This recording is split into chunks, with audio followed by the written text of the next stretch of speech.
এই আচারটা কালকে বানায় রাখছিলাম, এটা প্যাকেজিং করা শেষ। কালকে গার্ল স্কুলে ট্রাই করব, দেখা যাক সেল হয় কিনা। আর এটা হচ্ছে কাজু বাদাম, একজন ভান্তে নিয়েছেন, ওনার জন্য এটা নিয়ে যাব আজকে ডেলিভারি দিতে। এজন্য বয়ামে দিয়েছি আর কি, রাঙামাটি। আর রাঙামাটির বাইরে হলে হচ্ছে প্লাস্টিকের বয়ামে দিই আর কি।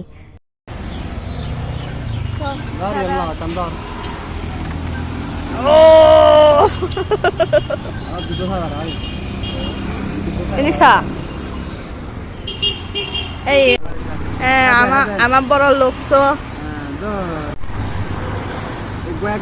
দে রিভিউ দে। আজকে হচ্ছে 3 ভাই বোনে মিলে মোমো ঝালমুড়ি খাইলাম ওইখানে বসে, অশান্ত ভাইয়ার ফ্রেন্ডের দোকানে।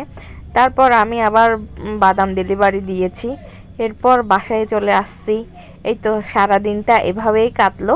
আপনাদের সারা দিনটা কিভাবে কাটলো অবশ্যই কমেন্টে জানাবেন এভরিওয়ান। আর লাইক কমেন্ট শেয়ার করে পাশে থাকবেন। টাটা।